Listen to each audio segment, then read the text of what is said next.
Hey, how's it going? These things can be pretty intimidating to put together. I know that I stalled on these projects for quite some time, but if I can put these together, I sure as heck know you guys can put them together. We're gonna be building some inset drawers today. I'm gonna show you how to install the slides inside the cabinet, show you how to put the boxes together using some really easy but really strong methods, and we're using some Blum undermount drawer slides. I'll also show you a couple tips and tricks on how to accommodate and make these slides work really well for your drawers. All the materials I use in this video are in the description below, along with some really high quality free plans. You can look at the exact measurements I used for this entire build. But with all that being said, let's go ahead and start building some drawers. If you're installing drawer slides that are shorter than the depth of the inside of your cabinet carcass, you're going to need 4 plywood strips, 2 for the front and 2 for the back to actually attach the back brackets for the slides themselves. If your cabinet carcass is the correct size for the length of the drawer slides, you will not need to put these back strips in to then attach the brackets to. A lot of times the drawer slides and the carcass, unless it's been pre-planned very well, a lot of times you're adding drawer slides to things that aren't the exact right dimensions. And that is true in my case here. So you're gonna see how I mount these drawers with the slides being shorter than the depth of the cabinet carcass itself. So you're going to need 4 3/4 inch plywood strips, about 4 inches wide, the exact dimensions from the floor of the cabinet to the very top of the inside of the cabinet. Then I'm going to drill 2 pocket holes on both ends of these strips.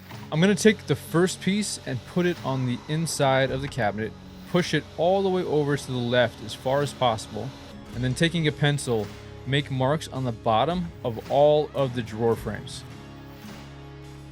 Once you get them traced, it should look something like this. For the second strip, going to mark in 3/8 of an inch from the side and make a line from the top and the bottom. I'm then going to line that line up to the inside of the face frame and then do the same thing as I did on the left. Mark the bottom right corner of all of the drawer frames.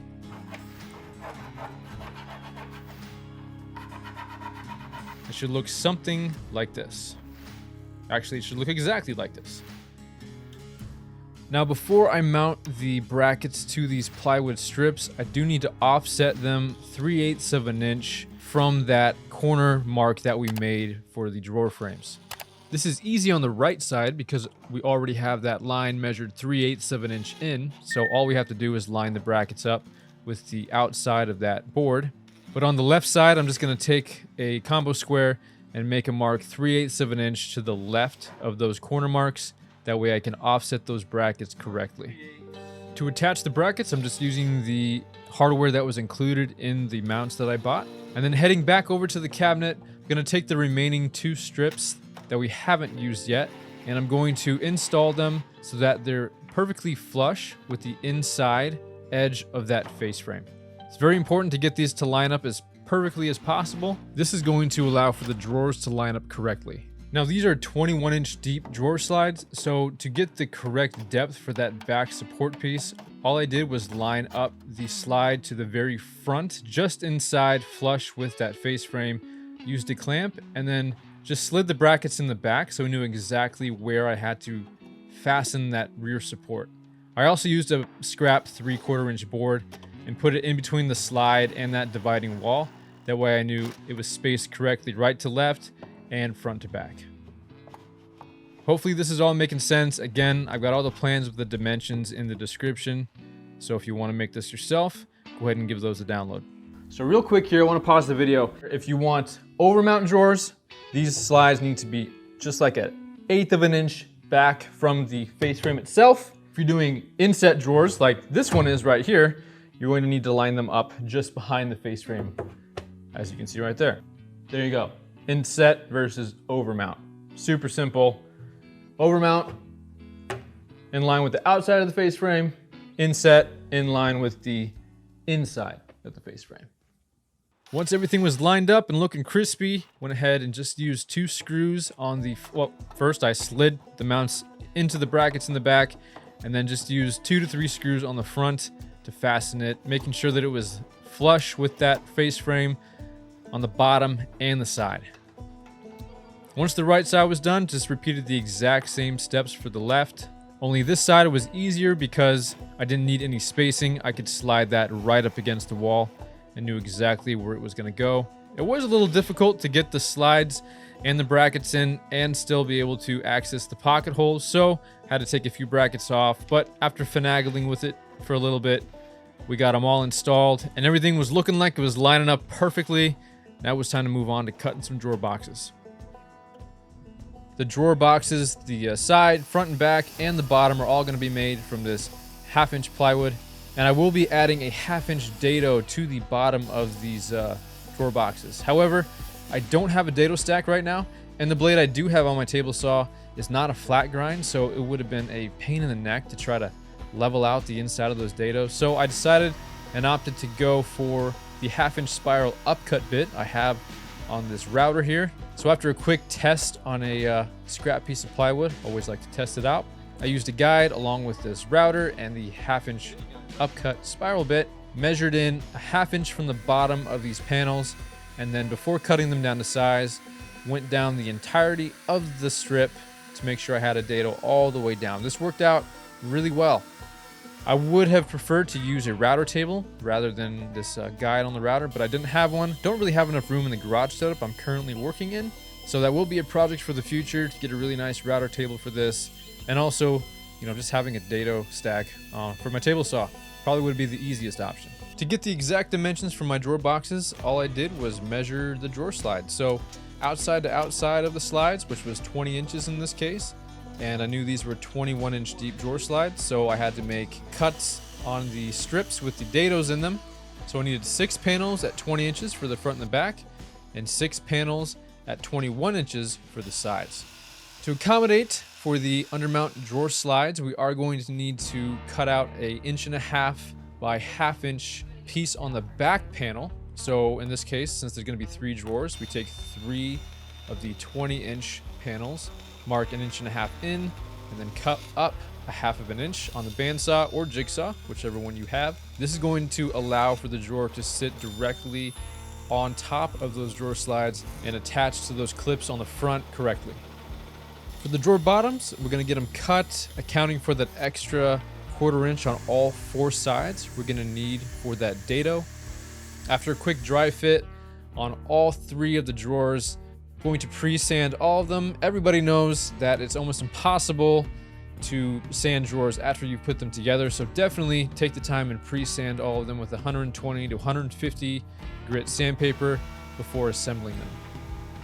And to assemble these, I'm just going with the traditional butt joint here. These can actually make some really strong drawers, but we're going to get them all lined up, make sure we're right at 90 degrees. We want to pay very close attention to this. And we're just going to add a thin bead of glue, and I'm just using 3 to 4 18 gauge 1.25 inch brad nails along all of the joints. If you've watched any of the videos on drawer making before using this butt joint method, you do know that the orientation of the drawers is very important. You want the nails to be perpendicular to the direction that the drawer is being pushed or pulled in.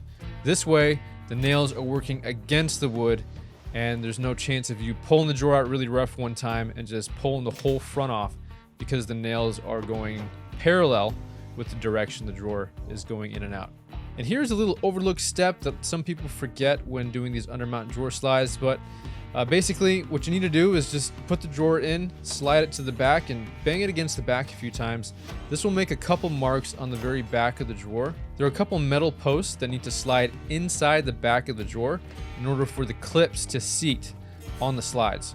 So once I get those marks on the back of the drawers, I'm going to, well, first I'm going to take some wood filler, fill in all of those brad nail holes, and then take a 1/4 inch drill bit or Forstner bit, and do your best not to chunk it out like I did here, but you're going to drill a 1/2 inch hole right on those marks into the back of the drawers. Once the holes are drilled and the wood filler is dry, I'm gonna go ahead and go over everything again with a 120 grit sandpaper, add just a little chamfer to the edges so that they're not so sharp. Then I'm going to take the hardware included in the slide package that I bought and just install those front clips on the front underside of the drawers. And then we're going to go ahead and take them over to the cabinet. It's as easy as this. You just slide them right in. They click into place. Then you can make sure they're sliding nice and pretty, just like this. And if you build a drawer, you're gonna need a drawer face to go with it. So for the drawer faces, all I'm doing is measuring inside to inside of the drawer frames here, the width of it and the height of it, and then just subtracting 1/4 inch from one side of each. So basically I just want an 1/8 inch gap all the way around the drawer face. Even though I did my very best to make the face frame as perfect as I could make it, each one was just going to be even a 32nd of an inch off, so I measured each one individually, at least for the top 2 small drawers, to make sure they were going to fit in their specific spot.